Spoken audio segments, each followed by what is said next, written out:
positive or negative, are literally stuck into our brains in comfortable grooves or neural pathways.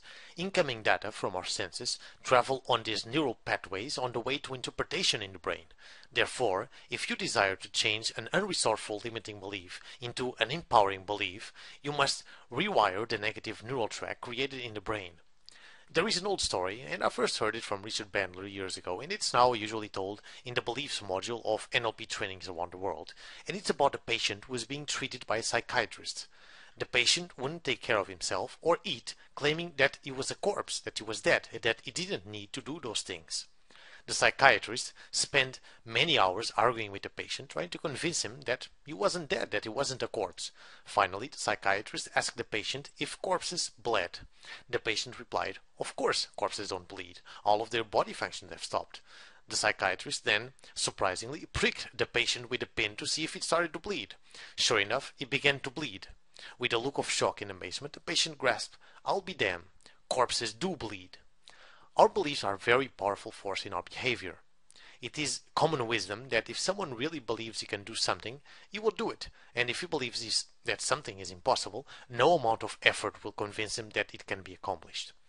Our beliefs about ourselves and what is possible in the world around us greatly impact our day-to-day effectiveness. All of us have beliefs that serve as resources as well as beliefs that limit us. In this video, I'm going to only discuss the self-belief, that is, the belief in your ability to do something. How many things have you not done or tried because you lacked belief in yourself? If you sometimes have trouble believing in yourself, then practice the following exercise in order to develop a powerful self-belief. The belief in yourself is something that you need to work on every day along with your self-talk that I'm going to introduce you very soon. One important principle for self-belief is that it's gained from experience. A past success or achievement gives us confidence that we can achieve it again or do something similar. Whenever we attempt to do something, our brain automatically analyzes the probability of success. It does so by looking for signs and indications that supports success or failure. This is where we get our confidence. Nothing gives a stronger indication than a past experience of success.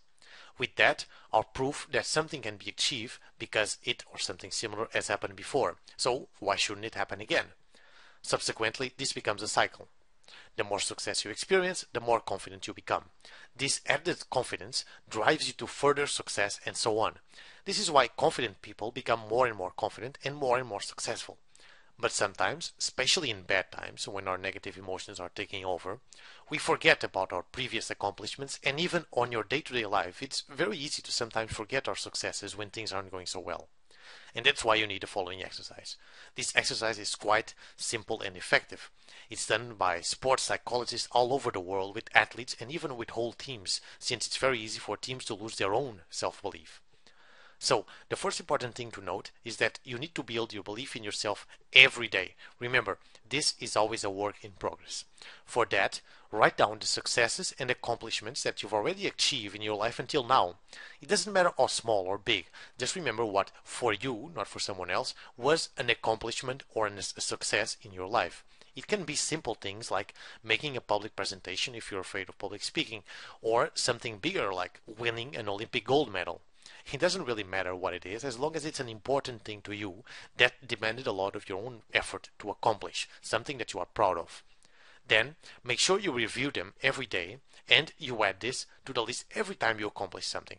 Maybe it's running 20 miles because you haven't been able to do so before, or maybe it's you standing up to your boss for the first time. Make sure that you write it down and review all of this daily.